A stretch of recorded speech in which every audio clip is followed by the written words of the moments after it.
नमस्कार दोस्तों, Gurukul of politics पर आपका स्वागत है। मैं हूं आपका दोस्त धर्मेंद्र कंवारी और आज हमारे साथ हैं बहुत ही खास और रोहतक शहर की कहते हैं जिसको नवज पकड़ने वाले बहुत ही धुरंधर पत्रकार, हमारे बहुत आदरणीय साथी सरोदमन सांगवान जी। जो साथी चैनल पे नए हैं उनको शायद पता नहीं होगा कि हमारे जो हरियाणा प्रदेश के मुख्यमंत्री मनोहर लाल खट्टर जी हैं वो इनके पुराने साथी हैं और एक दौर में जब ये आरएसएस में काम करते थे और बहुत सक्रिय कार्यकर्ता थे और उनके परमानेंट कार्यकर्ता थे, उस दौर में मनोहर लाल खट्टर जी इनके लिए कभी कभी खिचड़ी भी बनाया करते थे और एक बार कुकर फट गया था। अगर इनका पुराना इंटरव्यू देखना है तो मैं लिंक दे दूंगा, उसमें देख सकते हैं। लेकिन आज सरोदमन जी से मिलने का मकसद था, थोड़ा सा 10 साल इस सरकार को हो गए हैं, तो मनोहर लाल खट्टर जी के जो साथी हैं सरोदमन जी, वो इस सरकार को कितने नंबर देंगे, कैसा इसका इनका फीडबैक है, ये पूछने के लिए इनके पास आज मैं पहुंचा हूँ। सांगवान साहब नमस्कार। नमस्कार। कैसे हो? जाड़े से बच रहे हो? हाँ जी। अच्छा। और वैसे जब आदमी सरकार में होता है तो उसको मेरे ख्याल से सर्दी लगती नहीं है। ये तो है। तो आपके दोस्त मनोहर लाल जी को भी नहीं लगती होगी? नहीं, सर्दी तो खर्च इंसान को सबको लगती है, लेकिन जो है वो सत्ता की गर्मी थोड़ी उनको राहत देती है। अच्छा। सरोदमन जी, कितने के समय हो गया मनोहर लाल जी से मिले हुए? 3-4 साल हो गए हैं। 3-4 साल जी। लास्ट मुलाकात यही होली आर्ट के सामने हुई थी? हाँ, होली आर्ट के सामने हुई थी, उसके बाद से नहीं मिला। दुआ सलाम हुई है जी। उसके बाद तो आप बीमार भी पड़ गए थे, घर पे रहे। हाँ जी। तो अब ये सरकार को 10 साल हो जाएंगे जी। और ये अब चुनावी मौसम आता है। जी जी। तो मेरा मन किया कि मैं इनका सरोदमन जी से पूछते हैं उनके दोस्त की सरकार कैसी चल रही है। तो एक बार मुझे बताओ, आप इस सरकार के 10 साल के कार्यकाल को कैसे कैसे याद रखोगे आप? देखिए, जहाँ तक मनोहर लाल जी की बात है, वो एक साफ सुथरी छवि के और ईमानदार आदमी है। तो 2-3 चीजें होती हैं। कुछ मुख्यमंत्री ऐसे होते हैं जो भ्रष्टाचार में या रिश्वत लेने देने में विश्वास रखते हैं, उनका ऐसा कोई इन पर ना आरोप है, ना कोई इस तरह का संपत्ति बटोरने का कोई आरोप। लेकिन एक प्रशासन में पकड़ होती है, प्रशासन में पकड़ भी इनकी है, लेकिन जो काम है वो विजन नहीं है काम का। जैसे काम उनको करने चाहिए वैसे काम नहीं हो पाए। अच्छा। जैसे कि कुछ ऐसे विषय हैं जिन पर बहुत ज्यादा काम करने की जरूरत थी। ठीक है। जी। जैसे नौकरियों का मामला है, लटका ही हुआ है। मतलब बहुत कम नौकरियां निकली हैं, बहुत मिली हैं, निकली हैं, तो या तो वो कैंसिल होगी या जो हम पर कोर्ट में स्टे हो गए, या जो है वो पेपर हुए तो पेपर लीक हो गए, उसकी वजह से वो अटक गया। अभी भी बहुत सारी नौकरियां ऐसी लटकी पड़ी हैं और उसमें ये मुख्यमंत्री की जिम्मेदारी होती है कि वो अपने प्रशासन में जो है कि इतना अच्छा बंदोबस्त करें, व्यवस्था कर रखें कि कोई उनकी सरकार में पेपर लीक ना हो, टाइम पर पेपर हो, टाइम पर नौकरियां निकलें, टाइम पर सारा काम हो। इस तरह का कोई इसमें कार्यकुशलता दिखाई नहीं दी उनकी मेरे को कुछ साल में नौकरियों के मामले। जी। अच्छा। जहाँ तक महंगाई की बात है, महंगाई में भी कोई बहुत ज्यादा राहत सरकार नहीं दे पा रही। तो ठीक है, लोगों को राशन मिल रहा है, फ्री का राशन मिल रहा है, वो दे रही है सरकार, लेकिन वो स्थायी समाधान नहीं है भूख का। अच्छा। भूख का समाधान तो रोजगार है, तो हर लोगों को काम में बिजी रखना है। अब आप खाना खिलाते रहोगे, खाना खिलाते रहो तो आपको जो है वो बात नहीं बनेगी जी। तो उसके लिए जरूरी है कि आप रोजगार के अवसर नए पैदा करें, नए रोजगार दें, लोगों को काम धंधों में लगाएं और जो है कुछ अच्छी स्कीम चलाएं जिन पे उनको लोगों को पैसा मिले और उनकी आमदनी हो और खर्च करें। अच्छा, जैसे आप बाहर लोगों से मिलते हो जी, तो एक जर्नलिस्ट भी हो आप, बहुत जी। पुराने, मेरा तो जन्म हुआ उस समय तो आप जर्नलिस्ट थे। जी जी। तो कैसा फीडबैक वो इनके प्रति दे रहे हैं कि मनोहर लाल जी को ने 10 साल में किस तरह का, मतलब उनका कार्यकाल लोग याद कर रहे हैं? देखिए, मेरा अपना जो उनका जो मेरी उनकी जो स्टडी है या जो मेरा निष्कर्ष उनके बारे में यह कि आदमी ईमानदार है, साफ छवि का है, लेकिन सरकार को चलाने का जो तरीका है वो ठीक नहीं है। और रोजगार जो मिल भी रहे हैं तो उसमें बढ़ते हुए पैसे भी चलते हैं, लोग पैसे खा रहे हैं। अब ये पता नहीं उन तक पहुँचते कि नहीं पहुँचते, या उनको शिकायत मिलती है अलग बात है, लेकिन लोग कहते हैं जो मिलते हैं मुझे वो पैसा देने की बात करते हैं कि पैसे से नौकरी मिली है। मैं कुछ लोगों को जानता भी हूँ जो बच्चे बिल्कुल डफ रहे हैं, कुछ नहीं आता उनको, उनकी नौकरियाँ लगी है, घर में 4-4 नौकरियाँ लगी। तो मेरे को लगता है कि वो पैसे दे के लगे हैं, बिना पैसे के नहीं लग सकते थे, मेरा प्रणाम वो है। तो लेकिन वो खुद जो लगे हैं वो ये कहते हैं हम तो टेस्ट दे के लगे, लेकिन मुझे पता है कि वो टेस्ट देने के लायक नहीं है, टेस्ट दे नहीं सकते, पास नहीं हो सकते। तो कहीं ना कहीं कोई हेराफेरी चल रही है, लेकिन वो मुख्यमंत्री की नॉलेज में नहीं है, ये मुझे को पता नहीं है कि नहीं उनकी नॉलेज में। अच्छा, जैसे अब केंद्र सरकार को भी 10 साल हो जाएंगे, जी। प्रधानमंत्री मोदी जी 2 टर्म से जी जी हैं, अब वो कह रहे हैं कि तीसरा टर्म भी आने वाले हैं। जी ऐसे ही खट्टर साहब भी कह रहे हैं कि तीसरी जी। बार मनोहर जी आएंगे। तो जो अभी केंद्र में जो चुनाव होने वाले हैं जी उसको देखिए, उसको देखते हुए बहुत सारे अपडेट्स हो रहे हैं। जी अभी नीतीश कुमार उधर चले गए, हेमंत सोरेन की सरकार गिरा दी, गिरी नहीं, बच गई जो है। बच गई जो भी है, और वो जेल चले गए। हम्म, केजरीवाल को कह रहे हैं देर से गिरफ्तार कर जी लेंगे। जी भूपेंद्र हुड्डा को भी 8-8 घंटे के लिए ईडी बुला रही है। तो आप तो जैसे आपने तो इमरजेंसी का दौर भी देखा था, बिल्कुल देखा जाए। अब ये दौर भी देख रहे हो, तो कैसे देख रहे हो इन राजनीतिक घटनाक्रमों को? देखिए इमरजेंसी में एक अलग तरह का माहौल था, उस तरह का माहौल तो नहीं है। अच्छा, वो माहौल था एक, उसमें ज़्यादा प्रचार था, दुष्प्रचार था। वो ये था कि भाई लोगों की जबरदस्त नसबंदियाँ की जा रही हैं। उसमें कुछ इमरजेंसी लगाई गई थी, इसलिए भी थी कि टाइम पर रेल समय पर पहुँचे, दफ्तरों में लोग पहुँचे, दफ्तरों में काम हो, ये उसके लिए दबाव दिया गया था। वो दबाव एक अलग तरह का था। उसमें जनता की जो भागदौड़ थी उसको देखते हुए विपक्षी दलों ने आंदोलन शुरू कर दिया, तो विपक्षी दलों को बंद कर दिया। ये गलत था, गलत नहीं, ऐसा नहीं करना चाहिए था। सारे विपक्षी नेता जो बड़े बड़े सब जेल में डाल दिए गए थे मीसा लगा करके, वो बहुत गलत हुआ था इमरजेंसी में। उस तरह का माहौल तो अभी नहीं है, लेकिन अब सोफिस्टिकेटेड तरीके से इसको किया जा रहा है। ईडी, सीबीआई, इनकम टैक्स और जो दूसरी जो एजेंसियां हैं, चुनाव आयोग भी एक तरह से सरकार का पिट्ठू बन गया है। उसमें भी सरकार ने अपना बहुमत बना लिया, उसमें भी उसका नियुक्ति की जो है वो शर्तें बदल दी। और सरकार चाहती थी कि ये जो अपने न्यायपालिका उसमें भी जो उनकी चले, उसके उनके आदमी रखे जाए, उसमें भी लेकिन अभी उनको सफलता नहीं मिली है। लेकिन आज जो ये ईडी जो कर रहे हैं जो विपक्षी दलों पे, वो सारा चुनावी षड्यंत्र है।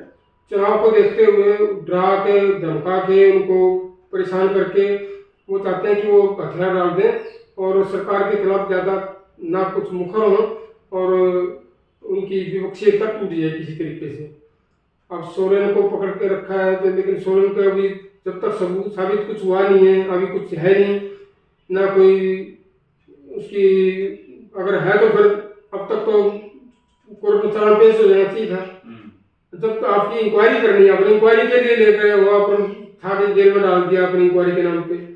ये सजा देने का काम, जेल डालने का काम कोर्ट का होना चाहिए, ना कि सरकार का। सरकार का काम था इंक्वायरी करने का और उसको कोर्ट के सामने पेश करने का। इंक्वायरी करने की बजाय आप सीधे जेल में डाल रहे हो, ये गलत है, ये गलत तरीके से किया जा रहा है। तो जेल डाल करके अब आम आदमी पार्टी के 2 बड़े नेता जेल में हैं, उनके खिलाफ अभी तक कुछ साबित नहीं हुआ है, ना कोई कोर्ट ने कुछ वर्डिक्ट दिया है, कोर्ट से कहीं कुछ हुआ नहीं है, लेकिन जेल में पड़े हैं, उनकी जमानत नहीं होगी। 3-3, 4-4, 8-8, 9 महीने हो गए जेल में पड़े हुए और उनकी कोई सुनवाई भी नहीं होगी। और कोर्ट में भी जो छोटी कोर्टें हैं वो तो उनको अपने सरकार के मुताबिक डिसीजन देती हैं। अब खाली सुप्रीम कोर्ट से उम्मीद बची है कि सुप्रीम कोर्ट ही कुछ करेगा, राहत देगा। सुप्रीम कोर्ट ने भी उनकी सिसोदिया के मामले में दिया था कि भाई जो है ये कोर्ट में टिकेगा नहीं मामला, 1.5 घंटे में गिर जाएगा वो, लेकिन अभी जेल में है। सुप्रीम कोर्ट भी फिर चुप हो गया, वो बातें कहाँ गई।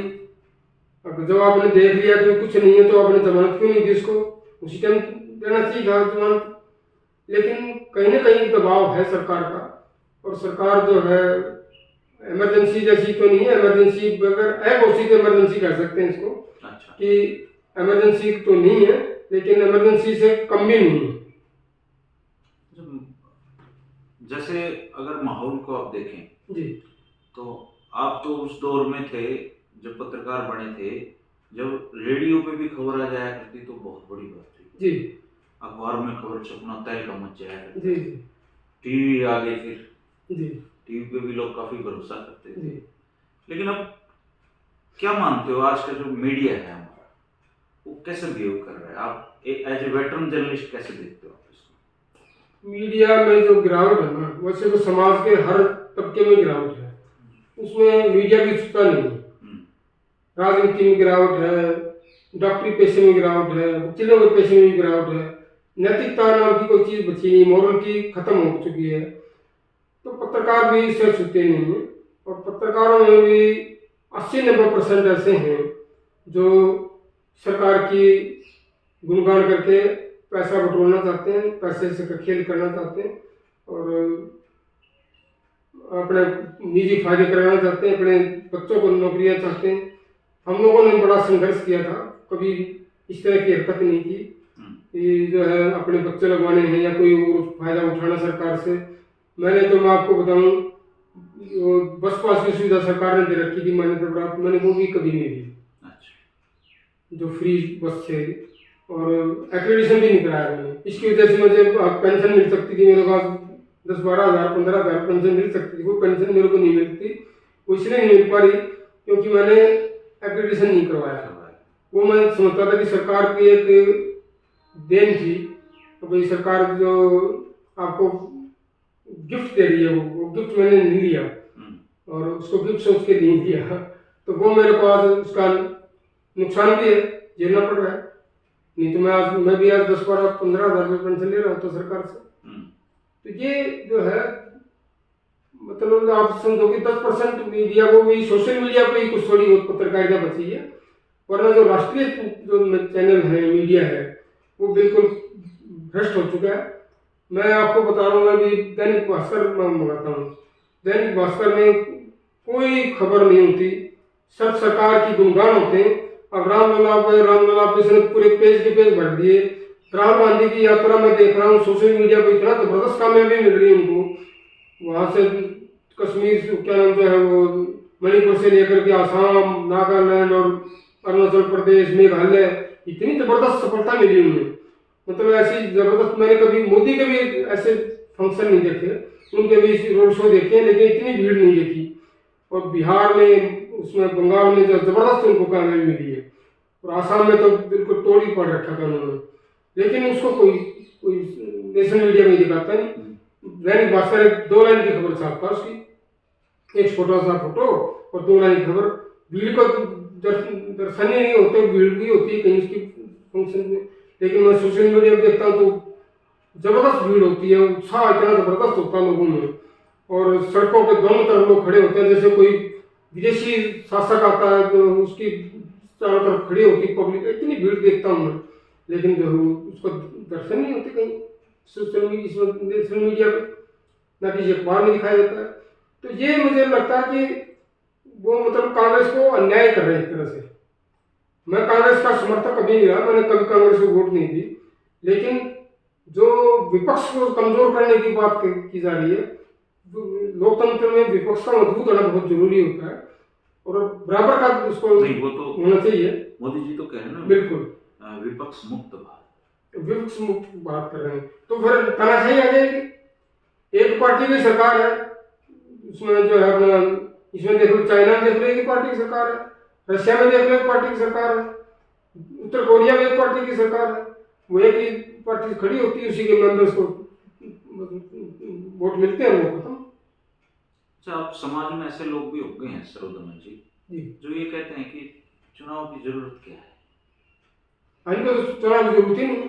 बहुत सारे लोग खड़े हो गए हैं, वो कहते हैं चुनाव की जरूरत ही नहीं है, क्यों करवा रहे चुनाव? नहीं तो फिर जो है, फिर तो अंग्रेजों का शासन अच्छा था। अंग्रेज क्या था, चुनाव के नहीं होते थे, शासक तो वो भी थे, शासन करते थे। जो उनके गीत गाता था उसकी वो रिवॉर्ड भी देते थे, और जो उनके गीत नहीं गाता था उनको सजा देते थे। तो ये सरकार भी वही कर रही है, अंग्रेजों की सरकार है एक तरह से।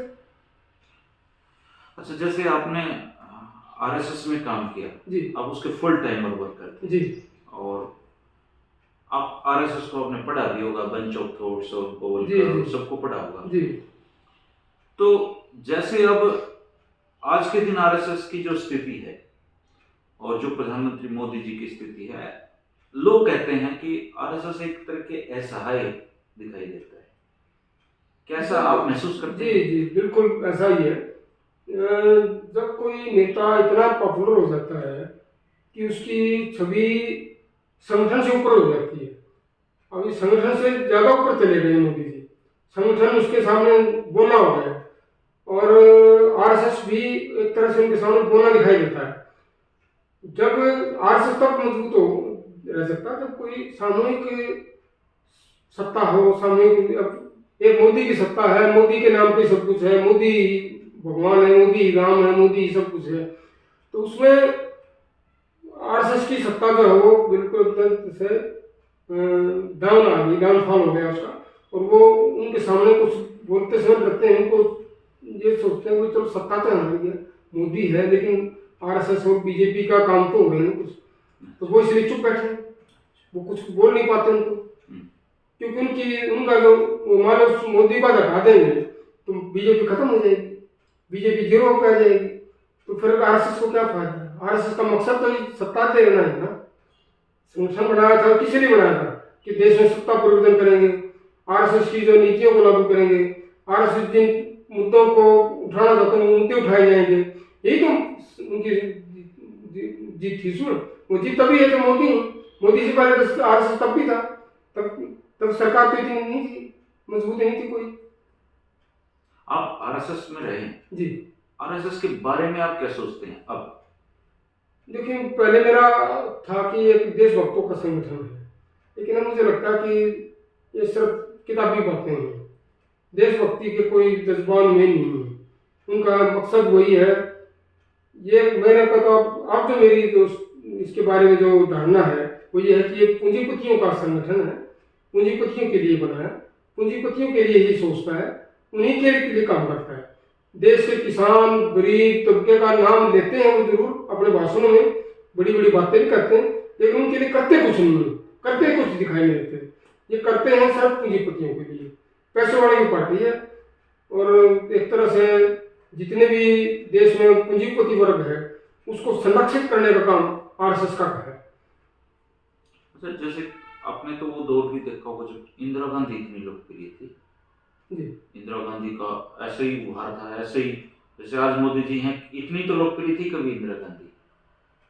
नहीं, लोग इंदिरा जी भी लोकप्रिय थी। हाँ, जब 1971 में जो पाकिस्तान के दो टुकड़े किए उन्होंने और बांग्लादेश को निर्माण कराया, तो उस वक्त उनकी चरम पे थी वो भी, और उनकी सीटें भी बहुत जबरदस्त आई थी। और ऐसा हाल अभी कांग्रेस का बुरा हाल है।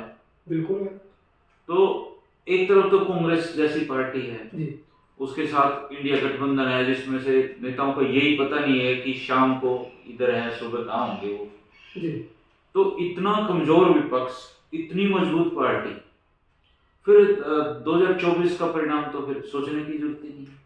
उनको डर ये है कि ये इंडिया गठबंधन जब से बना है उनको लग गया है कि देखो बीजेपी की जो वोट है टोटल 37% वोट है देश में, 63% उसके खिलाफ है। वो सत्ता में क्यों आई बीजेपी?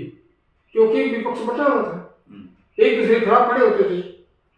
63% वोट उनके खिलाफ है, उसमें 10% तो अपना निर्दलीय वोट चले जाते हैं, बाकी रह गए 52%। 52% में से दो खड़े हो गए, तो किसी को 30 आ गए, किसी को 22 आ गए, तो उनको 37% हो गए, तो 37% और बन गए। अब उनको डर ये है कि ये तो एक हो गए, ये तो पूरे देश में जहां जहां इनको वोट पड़ते थे, वहाँ बीजेपी अब खतरे में है। अब जैसे महाराष्ट्र में है, वहाँ महाविकास अघाड़ी बनने से महाराष्ट्र में खतरे में, वहाँ इनकी 48 में 42 सीटें थी, अब लेकिन इनको 8 सीटें भी नहीं आएंगी। अच्छा। हाँ, कर्नाटक में इनकी 28 में से 25 सीटें थी, अब वहाँ 8-10 सीटें से मुश्किल से 12 सीट आ जाएंगी, घटेंगी वहाँ। और महाराष्ट्र इसमें बंगाल में जो है वहाँ इनकी 18 सीटें आ गई थी। अब अगर कांग्रेस और लेफ्ट और ये क्या नाम है टीएमसी इकट्ठे हो जाते हैं तो वहाँ जो है इनकी सरकार जो है पार्टी जो है शायद 0 पे आ जाए, क्योंकि उनका वोट बैंक इतना ज़्यादा है तो उनको एक सीट भी नहीं मिले शायद वहाँ। और जहाँ बिहार में जहाँ नीतीश बाबू जब तक इनके साथ थे तब तक तो ये था कि इनको लगा कि तुम्हारे बिहार में कहीं सुपड़ा साफ ना हो जाए। अब इन्होंने इसको तोड़ करके अब कुछ अपना कोशिश की है कि तुम्हारा कुछ तो बने, लेकिन मुझे लगता है कि अभी भी नीतीश बाबू के जाने के बाद भी वहाँ बीजेपी खतरे में है। और कांग्रेस का जिस तरह मैंने जो देखा है उनका राहुल गांधी की पदयात्रा नई यात्रा है, उसको जो समर्थन मिल रहा है वो इतना जबरदस्त है, मुझे लगता है कि कहीं नीतीश बाबू 0 ना हो जाए और वहाँ कांग्रेस ही दोबारा से उभर के आ जाए, उनका स्थान भर दे वो नीतीश बाबू का, और आरजेडी और ये लेफ्ट मिलकर के वहाँ कोई करिश्मा कर दे, वहाँ भी जो है 7-8 सीटें रह जाए शायद बीजेपी की और उनकी, और नीतीश बाबू को सुपड़ा ही साफ हो जाए। राजस्थान में 25 आई थी, राजस्थान माफ मान लो, राजस्थान में 25 में तो 24 थी इनकी, 24 भी 25 भी आ जाएंगी तब भी, महाराष्ट्र में गुजरात में 26 से आ जाए तब भी, और आपका मध्य प्रदेश में 29 में से 27 थी तो फिर वही दोहरा ले फिर भी, लेकिन जो वहाँ पर सीट घटे उनकी पूर्ति कहाँ से करेंगे? तो फिर ये तो साउथ में इनको कोई सीट है नहीं, नॉर्थ ईस्ट में माहौल खराब है, तो सीटें तो ये 4 सीट में ही थी इनकी ज्यादा, इसी से सरकार बनी थी। ये 4 सीट अगर डाउन हो गए तो सरकार तो गई, इनकी 250 सीट भी आ गई, 250 सीट 2 सीट भी पूरी करनी मुश्किल हो जाएंगी। और ये कह रहे हैं 400 प्लस सीट, कहने को तो दावा करते हैं, तो यहाँ भी हरियाणा में कहते 75 पार कर रहे थे, 40 आई सीट, 35 सीट की झूठ थी। ये तो दिल्ली में भी पार कर रहे थे, वहां की 3 सीट आई, अब 8 सीटें। हरियाणा में 10 की 10 कह रहे हैं। अभी मैं बयान सुन रहा था, अगर देखो खट्टर साहब का, खट्टर खट्टर साहब कह रहे थे कि मेरे पास मोदी जी का फोन आया जी, मैंने गाड़ी से सारे नीचे उतारे, उन्होंने कहा भाई कैसे चल रही, बोले जी मैं विश्लेषण तो करके बाद में बताऊंगा, लेकिन मैं आपको विश्वास दिलाता हूँ कि 10 की 10 सीटें आपको जिता के दे। नहीं, वो कहने की बातें हैं। अगर कांग्रेस अकेली लड़ी तो मुझे लगता है कि बीजेपी को 2-4 सीटें आएंगी। अच्छा, अगर कांग्रेस अकेली लड़ी, अगर उसने गठबंधन करके लड़ी, देखो आम आदमी पार्टी का भी 4% वोट बैंक है, और इनेलो का भी 5-7% वोट है, 2 सीट इनको दे दे, 1 सीट आम आदमी पार्टी को दे दें तो 7 को कांग्रेस लग दे तो 10 की 10 सीटें आ सकती हैं। अच्छा, आप ऐसा सोचते हैं? मैं आप असेसमेंट है मेरी, 10 की 10 सीटें आ सकती हैं कांग्रेस के पास, मतलब इंडिया गठबंधन इंडिया गठबंधन को 10 की 10 सीटें मिल सकती हैं। और अगर अकेले के लड़ी तो मेरे को लगता है कि 2-3 सीटें आएंगी कांग्रेस की, तो 10 की 10 हारने की बजाय अगर 3 छोड़ दें वो भी जाएंगे, वो भी इंडिया गठबंधन के फायदा तो कांग्रेस को ही होगा उनका भी, वो फायदा सोच करके अगर ये गठबंधन कर लेते हैं, 2 उसको दे दें, लोग मान जाएगा उस सीटों में, मेरा अपना अंदाजा। तो एक पे भी मान जाए क्या उससे? नहीं, 2 भी दे दें तो क्या दिक्कत है? क्या दिक्कत? और 1 सीट दे दें इसको आम आदमी पार्टी को, कहीं की भी दे दो, एक तो उनको रिजर्व सीट जाएगी, एक वो चली जाएगी, तो 7 सीटें तो फिर भी पूरी है ना। 3 सीट वो भी उन्हीं के खाते में आएंगी, इंडिया गठबंधन के खाते में ही आएंगी, बीजेपी को तो नहीं जाएंगी। अगर ऐसा गठबंधन हो जाए, तो आप ये मानते हैं कि 10 की 10 सीटें भी जीत सकते हैं? 10 की 10 सीटें जीत सकता है इंडिया गठबंधन हरियाणा में, कोई ताकत नहीं इसको हरा देगी। अच्छा, इस बात में फिर कितना दम है कि जैसे ये बीजेपी वाले कह रहे हैं कि रोहतक से भी दीपेंद्र हार रहा है, तो इस तरह के जो जबरदस्ती रहा गया था, 3-5-7 हजार वोट से आ रहा है, बड़ा कोई वो नहीं है, 5-7 हज़ार वोट का। और वो भी अब छोड़ के क्या चले अब गए। क्या है उनका, अब सीन क्या है उनका? अब की बार मेरे को लगता है कि कम से कम भी अगर गठबंधन करके लड़े तो 1 लाख वोट से जीतेगा दीपेंद्र। अच्छा, और 1 लाख वोट से गठबंधन ना हुआ तो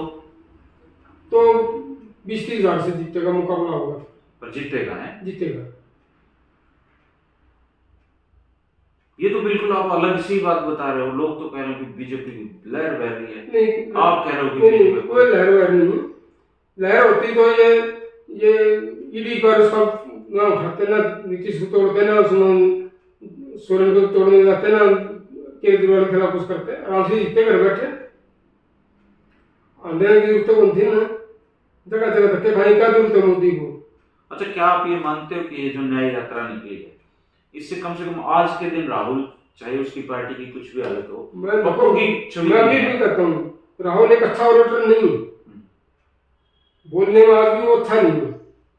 उसकी मोदी उसके मुकाबले 100 और 10 का अंतर है। मोदी 100 है तो वो 10 है, लेकिन लोकप्रियता में आज वो मोदी के मुकाबले पे खड़ा है। अच्छा जी, जितनी जबरदस्त उसको सपोर्ट मिल रही है, इतनी जबरदस्त सपोर्ट बिना किसी बुलाए लोगों के। अच्छा, आपका ये वीडियो देख के कुछ लोग कहेंगे बीजेपी वाले कि आप तो कांग्रेसी हो। मैं कांग्रेस का कभी मैंने जिंदगी में वोट नहीं दिया कांग्रेस को। मेरे 4 पीढ़ी से किसी ने वोट नहीं दिया कांग्रेस को। मेरे परदादा ने नहीं दिया, दादा ने नहीं दिया, मेरे फादर ने नहीं दिया, मैंने नहीं दी। मेरे फादर तो डॉक्टर मंगल सैन के साथी थे।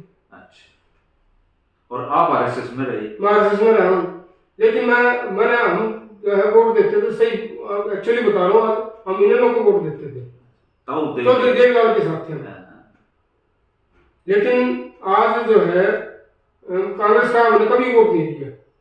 भूपेंद्र हुड्डा की कभी नहीं दी, दीपेंद्र की भी कभी नहीं दी। वो नाराज भी है हमारे से इस बात से। वो मानते भी ये तो इन लोग ही हैं, लेकिन इन लोग आज जीरो है, जीरो उसकी एक तरह से, कुछ उसका वजूद खत्म ही है एक तरह से। लेकिन कांग्रेस जो है आज बढ़ोतरी पे है, और सिर्फ राहुल की वजह से। राहुल जी इतनी मेहनत कर रहा है ना, वो देखने लायक है। मतलब एक जो चीज टीवी पे अपने को दिखाई जाती है, अखबारों में जो बताई जाती है, आपका ये कहना है कि ग्राउंड रियलिटी बिल्कुल अलग है उसकी?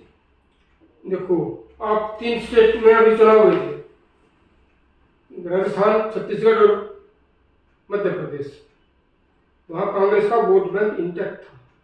10 लाख वोट ज्यादा मिले हैं इनको। 10 लाख वोट ज्यादा मिले नहीं, वो तो उसको तेलंगाना को मिला के मिले। तेलंगाना में ज्यादा हो गए तो वो 10 लाख वोट ज्यादा मिले। लेकिन इन तीनों स्टेट्स में भी 40% से कम वोट बैंक नहीं आया। उसका कांग्रेस का वोट बैंक 40% से नीचे नहीं गिरा। कहीं 1-2% का अंतर है, कहीं 3% का, कहीं 4% का है। नहीं, ये तो अजीब सी बात बनी है इन चुनाव में कि राजस्थान में सरकार बन गई बीजेपी की, और अगर इतनी लहर थी बीजेपी की, वो बायसन हार गया, वो 10 दिन बाद वो मंत्री आ गए। मंत्री आ गया। ये कैसा था?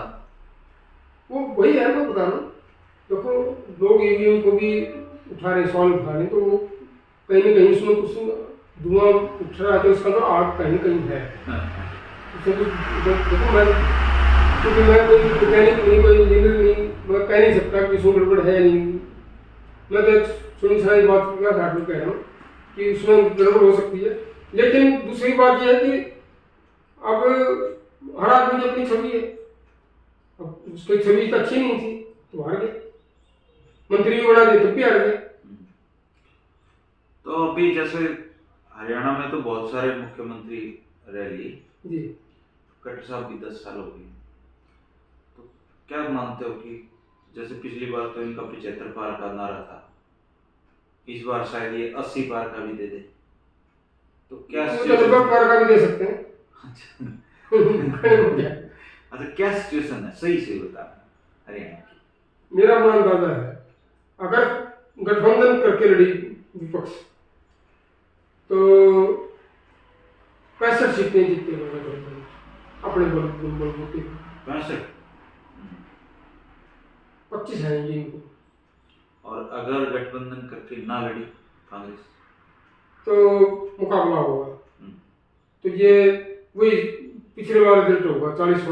40 सीटें इनकी, 35 उसकी, 40 कांग्रेस की हो सकती हैं, 35 उनकी बीजेपी की हो सकती हैं। टफ मुकाबला है। मतलब टफ मुकाबला हम गठबंधन करना पड़ेगा। हम असेंबली हो सकती है, गठबंधन करना पड़ेगा। गठबंधन करना पड़ेगा, उसके बगैर उनकी बात बनेगी नहीं। ये इनको दिमाग में जो है ना गठबंधन है कांग्रेसियों को कि वो जीत जाएगा अपने बलबूते पर के। अच्छा, गठबंधन किससे करेंगे? आम आदमी पार्टी से करें, इनेलो से करें, दोनों से करना चाहिए, या बलराज कुल्लू से करें, जन सेवा पार्टी उसकी जरूरत नहीं है। अच्छा, दो से बहुत है। या चंद्रशेखर रावण की भी एक पार्टी आ रही है। नहीं, उसकी कोई आमद नहीं। अच्छा,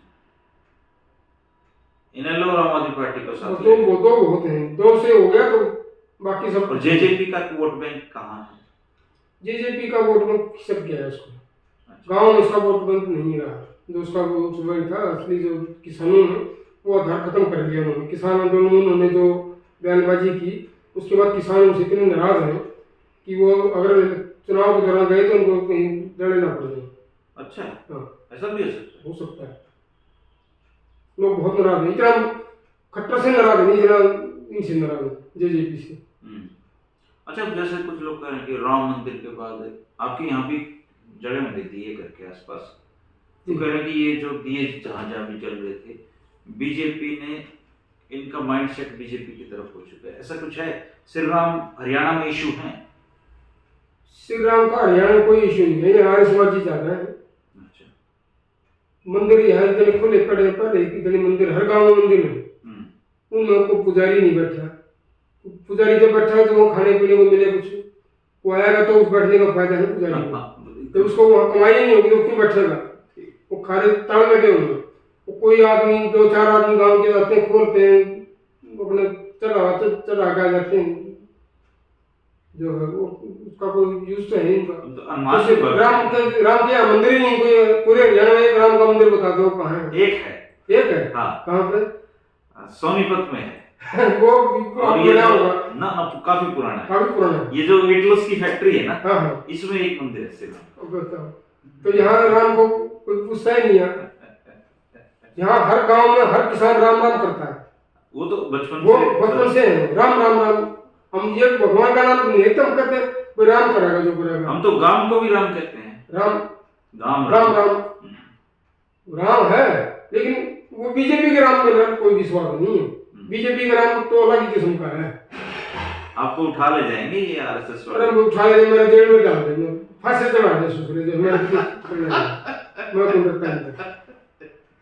आपको वो आरएसएस वाला कार्ड रखा होगा पुराना से बड़ा। क्या करना है उसको, क्यों कर रखना है? और जब पकड़े ले जाएंगे तो उसने क्यों देखा उसको क्या पूछ रहे उसको? अच्छा, वो किस्सा तो बता दो, वो खिचड़ी वाला क्या किस्सा था? वो तो आपको बताया था। हाँ, एक बार दोबारा, ये नए दर्शक है। अच्छा, क्या तो सुना ना उन्होंने, क्या था वो खिचड़ी वाला किस्सा? ऐसा था जी, वो आरएसएस का वहाँ प्रचारक था। मेरी पहली नियुक्ति मेरी फरीदाबाद में हुई थी। तो खट्टर साहब भी रहते थे और 2 और रहते थे, वो एम्प्लॉई थे। वो थे आरएसएस से जुड़े हुए, लेकिन थे वो बैंक के एम्प्लॉई। वो वहीं रहते थे, इलाहाबाद में उनके थे, रमेश शर्मा जी थे, एक और थे जो कोई एक। फिर बाद में पृथ्वीराज जी जो है जिला प्रचारक आए थे, मित्तल, पृथ्वीराज मित्तल, वो भी वहाँ रहते थे। तो वह सुबह जो है खिचड़ी बनाते थे। मेरा खाना, मैं तो 20-22 साल का लड़का था उस टाइम पे, तो खिचड़ी बनाते थे। तो वो उन्होंने खिचड़ी बनाने के लिए रख दिया, दलिया बनाने के लिए रख दिया। खट्टर साहब बनाते थे, उन्होंने कुकर में डाल के दलिया पानी वानी डाल के उसमें रख दिया। और वो उसके साथ ही खड़े थे। तो उसमें जो वो जो सीटी होती है, विसल, उसकी विसल बजती है, उसमें जो है वो सेफ्टी वाल्व जो है, उसमें उसका कोई दाना फंस गया और उसकी वजह से वो प्रेशर बढ़ गया उसका कुकर का, और कुकर प्रेशर में वो फट गया जो। तो वो सेफ्टी वाल्व निकल जाती है, वैसे वो निकल नहीं पाई, उसकी वजह से फट गया।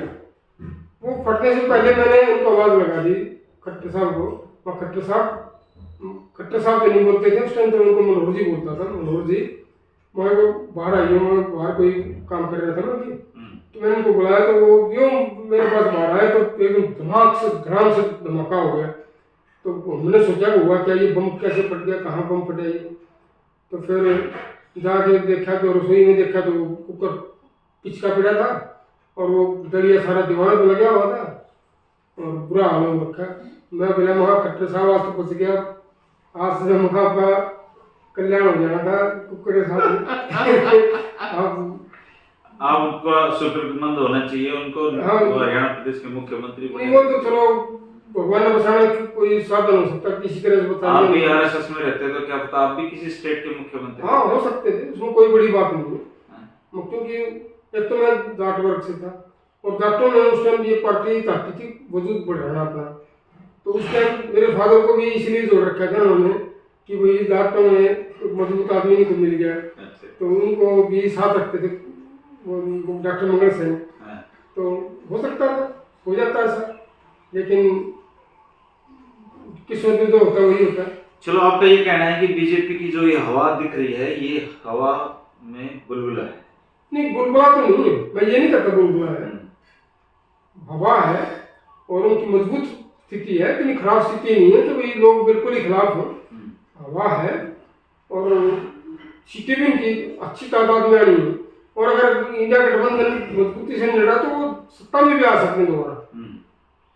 लेकिन अगर इंडिया गठबंधन मजबूती से बनकर लड़ा तो वो इनको हरा देगा। दोस्तों ये थे सर्वदमन सांगवान जी और जैसे मैंने आपको बताया, इन्होंने बताया कि ये मनोहर लाल खट्टर जी के दोस्त हैं। मनोहर लाल जी की छवि इनकी नज़र में बहुत अच्छी है, लेकिन इनका ये मानना है कि सरकार ने कोई खास काम नहीं किया है। आप सर्वदमन जी से कितना सहमत हैं और आप इनके ओपिनियन पे क्या कहना चाहेंगे, आप कमेंट करके बता सकते हैं। सर्वदमन जी ये दूसरी मुलाकात थी अपनी जी। पहले थी बड़ा देखा आपको लोगों ने बहुत पसंद किया जी जी। तो अब मैं कोशिश करूंगा कि महीने 2 महीने में एक मुलाकात और हो जाए। जरूर जरूर। और आप अच्छा एक दृष्टिकोण रखते हैं समाज में और एक जागरूक पत्रकार की भूमिका आप अब भी निभा रहे हैं। बस वो जो है वो जो बन गया, जवानी पूरी इसी में निकल गई, पूरा बुढ़ापा भी निकलने लग रहा है। हाँ। तो वो पर छूटता नहीं है, अब बदलने वाला नहीं है। अब नेचर नहीं बदलेगा ना। नेचर नहीं बदलेगा।